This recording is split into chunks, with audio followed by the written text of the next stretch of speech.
नमस्कार, जय श्रीराम. अध्यात्मसुबोध चॅनलमध्ये मी आपले स्वागत करते. मंडळी, आज आपण एक नवीन कथा बघणार आहोत. कठोपनिषदातील यम आणि नचिकेता संवादाची कथा बघणार आहोत. पूर्वी वाजश्रवस नावाचे एक ऋषी होते. त्यांनी एकदा विश्वजित यज्ञ करायचे ठरवले, ज्यात ते आपले सर्वस्व दान करू इच्छित होते.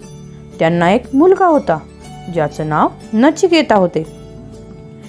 नचिकेता वयाने लहान जरी असला तरी त्याची बुद्धी अत्यंत तल्लख होती व मनाने अतिशय निर्मळ होता.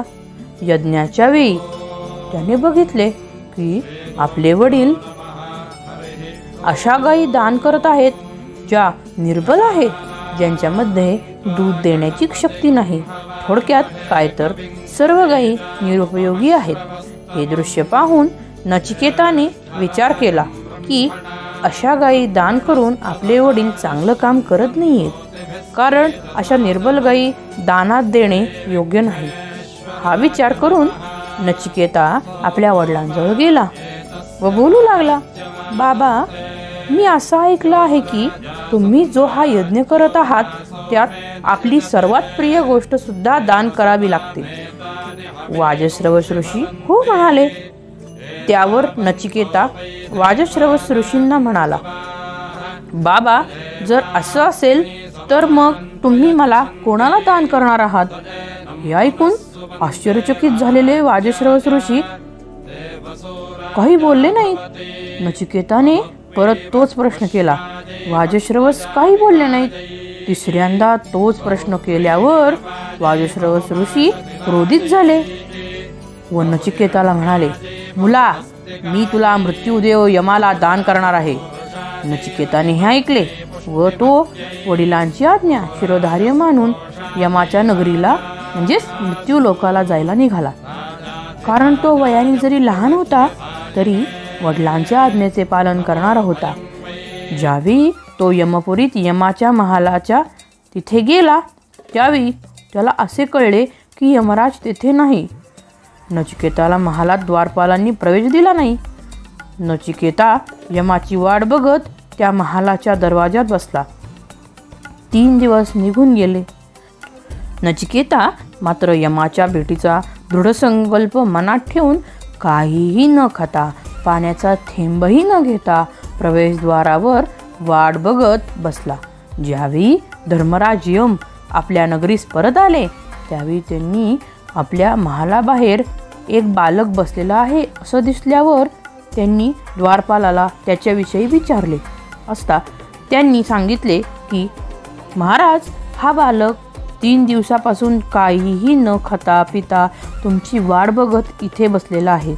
हे ऐकून यमाला दुःख झालं व त्यानं सेवकांना पाणी आणायला सांगितलं व ते पाणी नचिकेताला प्यायला दिलं व त्याला, तू कोण आहेस, इथे का आलास असं विचारलं.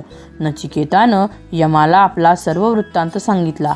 तो ऐकून यमानं विचार केला, अरे अरे, एक ब्राह्मण बालक माझ्यामुळे 3 दिवस उपाशी ताटकळत उभा राहिला. नचिकेतावर करुणा येऊन यमराज म्हणाले, बाळा, तुला माझ्यामुळे उपाशी राहून 3 दिवस माझी प्रतीक्षा करावी लागली.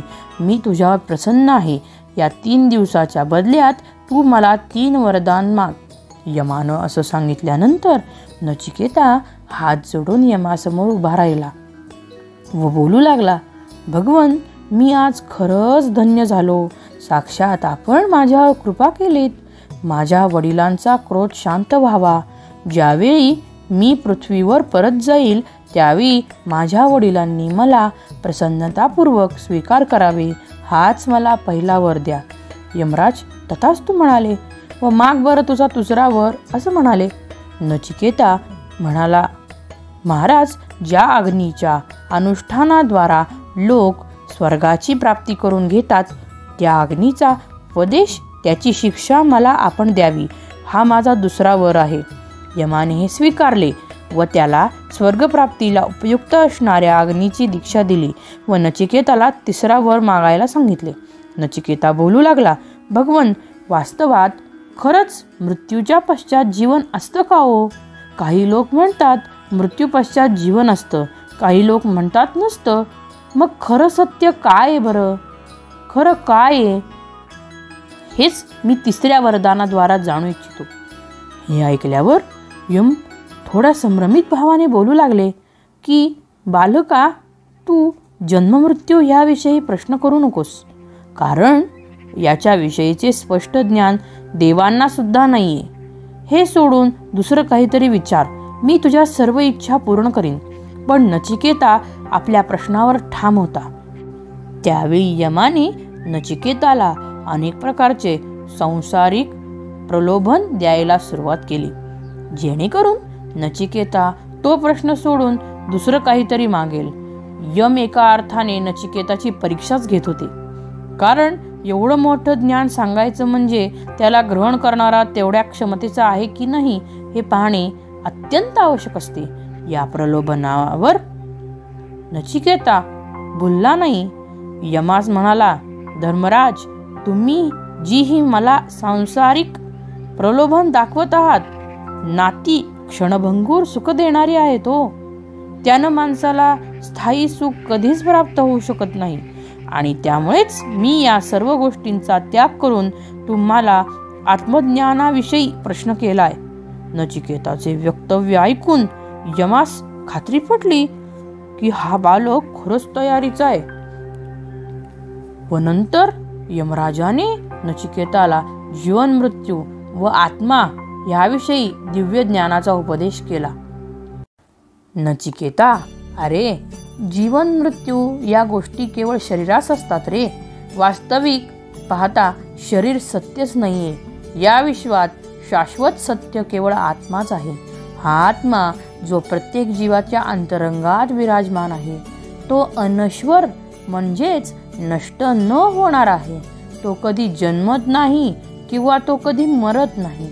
माणूस ज्याप्रमाणे जुने वस्त्र त्यागून नवीन वस्त्र धारण करतो, त्याप्रमाणे हा आत्मा जीर्ण शरीर टाकून नवीन शरीर धारण करतो. या आत्मतत्वाचा कधीही वध केला जाऊ शकत नाही.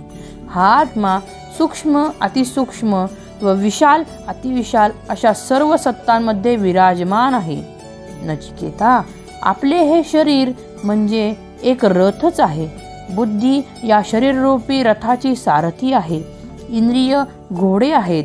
विवेक या रथाचा लगाम आहे व रथाचा स्वामी आत्मा आहे, जो की शरीर, बुद्धी, इंद्रिय यापेक्षा श्रेष्ठ आहे. हा आत्मा व्यष्टी समष्टीमध्ये व्याप्त आहे व यापेक्षा महान सर्वश्रेष्ठ परमात्मा आहे. परमात्म्यापेक्षा महान या विश्वात काहीच नाहीये. या परमात्म्याला प्राप्त करणे हेच प्रत्येक जीवाचे जीवनातील परमोच्च लक्ष्य आहे. आणि ज्यावेळी जीवाचे हे लक्ष्य साध्य होते, त्यावेळी जन्म मृत्यूच्या भयापासून मुक्त होतो व अविनाशी होऊन जातो. पण परमात्म्याच्या प्राप्तीचा मार्ग अत्यंत कठीण आहे रे. तलवारीच्या धारेसमान संकीर्ण व तीक्ष्ण आहे. ज्यावेळी जीवाला उत्तम मार्गदर्शकाची, गुरुची साथ या मार्गावर भेटते, त्यावेळी तो जीव नक्कीच याला पार करू शकतो. त्यामुळे नचिकेता, उठ, जागा हो. आपले कर्म करत करत ही सिद्धी प्राप्त करून घे. यमराजाने केलेल्या या दिव्य उपदेशाने अभिभूत झालेल्या नचिकेताने यमास सविनय प्रणाम केला व तो परत आपल्या घरी परतला. मित्रांनो, चला तर मग मला सांगा, आपण या कथेतून 3 कुठल्या गोष्टी शिकलो? पहिली तर आपल्या आईवडिलांच्या आज्ञेचं सतत पालन करणं, कारण त्यांनी सांगितलेल्या गोष्टी आपल्या कल्याणासाठी असतात. आपले आईवडील आपलं कल्याण इच्छितात, त्यामुळं आईवडिलांचं नेहमी ऐकावं. दुसरी गोष्ट म्हणजे आपल्या निश्चयावर ठाम राहणं. याद्वारेच मनुष्य जीवनात आपली प्रगती करू शकतो. म्हणजेच काय की आपण कुठलीही परिस्थिती आली तरी आपला निश्चय कधीही ढळू न देता आपल्या निश्चयावर ठाम राहावं. तिसरी व शेवटची गोष्ट म्हणजे दुसऱ्यांनी कितीही प्रलोभनं दिली, आपल्यावर दबाव टाकला तरी आपल्या ध्येयावर अढळ राहावं.